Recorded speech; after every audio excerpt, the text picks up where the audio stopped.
Hey les bambing, j'espère que vous allez bien, en tout cas moi ça va nickel. On se retrouve aujourd'hui pour une seconde vidéo sur les Jeux Olympiques, le deuxième match de la phase de groupe de toutes les nations, il y en a 16 exactement.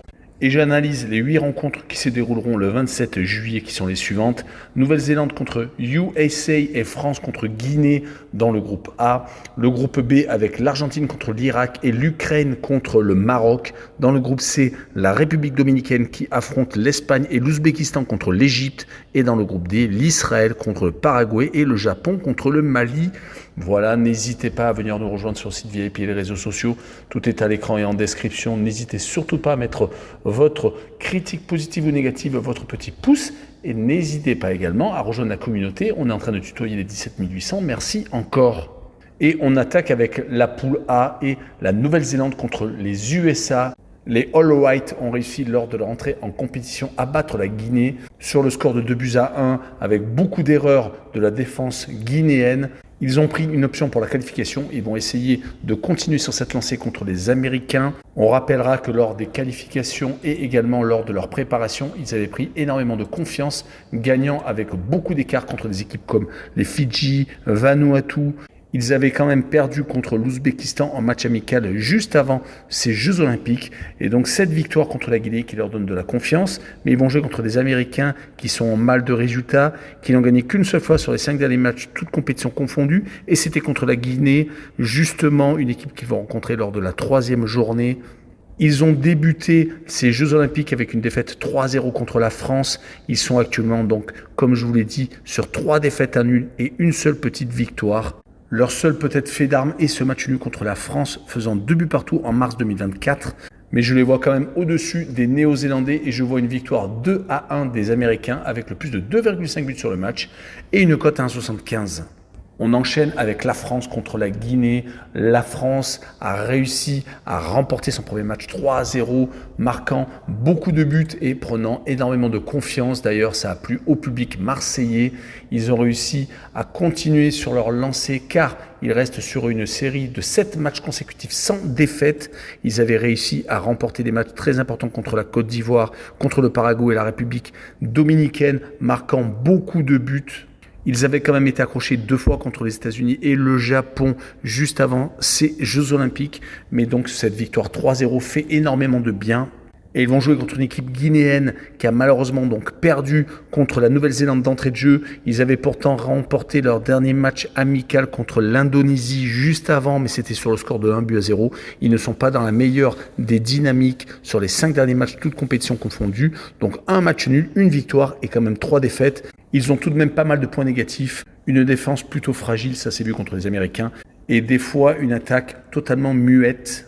C'est pour cette raison que je verrai les Français s'imposer 3-0 et je verrai la France marquer le plus de 2 buts sur la rencontre avec une cote à 1,59. Et on enchaîne avec le groupe B et l'énorme surprise d'entrée de jeu, l'Argentine qui perd contre le Maroc. Le match s'est terminé de façon assez grotesque avec un arrêt du match, une reprise, un but annulé. C'était vraiment très compliqué. En tout cas, les Argentins vont vouloir se récupérer contre les Irakiens, mais quand on voit leur dernier résultat, c'est plutôt moyen. Une seule victoire contre le Brésil en match amical, 3 matchs nuls contre des équipes sud-américaines, l'Uruguay, le Venezuela et le Paraguay. Et dans cette défaite contre les Marocains, ils vont jouer contre les Irakiens qui ont créé la surprise en battant l'Ukraine 2-1.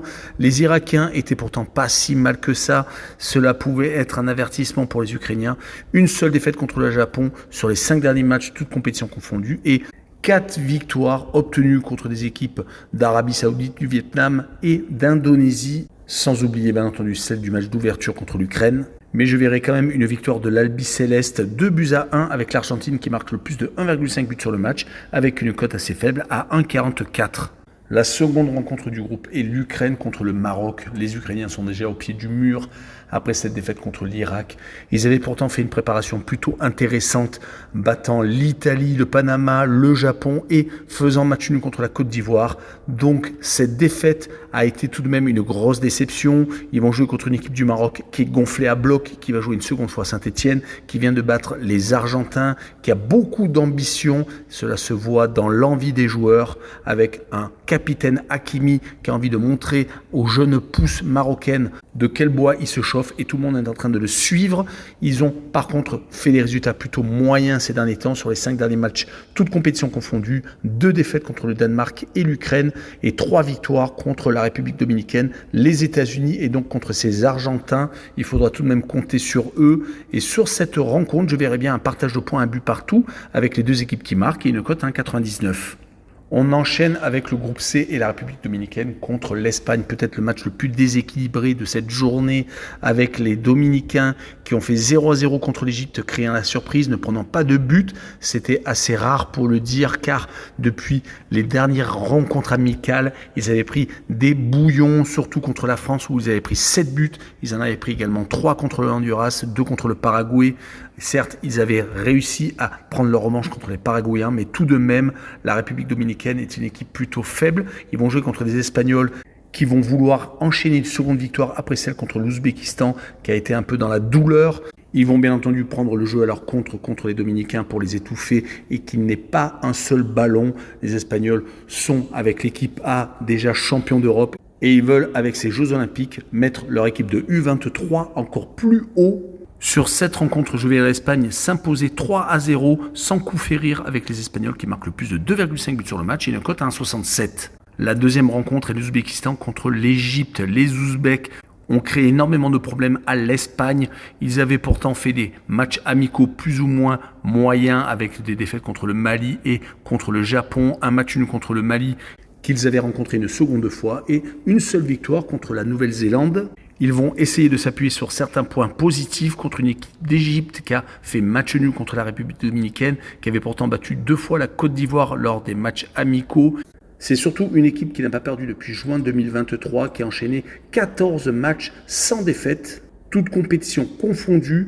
Donc cela serait une grosse surprise qu'ils n'arrivent pas à sortir de la poule. Sur ce match-là, je verrai encore un 0-0 entre les 2 formations avec le moins de 2,5 buts sur le match et une cote à 1,61.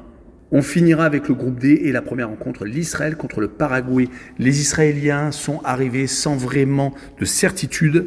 Moi, le premier, j'ai été surpris de voir que Israël avait accroché le Mali. Le Mali était une équipe plutôt compliquée à jouer. En tout cas, les Israéliens deviennent peut-être favoris de ce match contre le Paraguay, qui reste sur 3 défaites consécutives, toutes compétitions confondues, qui avait perdu tout de même contre la République dominicaine et également contre les Français, prenant 4 buts. Ils en ont pris 5 contre le Japon. Donc, c'est une équipe qui est totalement dans le saut. Et sur ce match-là, je verrai bien l'Israël s'imposer 1-0 avec le draw no bet et le pari remboursé si match nul et une cote à 1,77.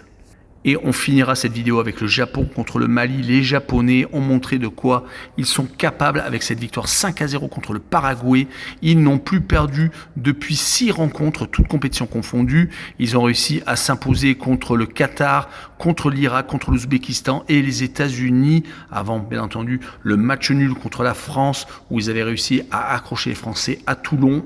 Les Japonais sont donc en pleine forme et ils vont jouer contre des Maliens qui sont également une équipe qui ne perd pas beaucoup, qui reste sur 5 matchs sans défaite, toutes compétitions confondues, mais ils ont tout de même fait beaucoup de partage de points, 3 exactement, et les 2 victoires ont été déjà contre le Japon et l'Ouzbékistan, mais c'était dans d'autres temps, et comme c'est un match amical, y avait-il toute l'équipe type? Cela va être à mon avis une autre rencontre, et je verrai une victoire du Japon 2-1, avec le plus de 2 buts sur la rencontre et une cote à 1,51.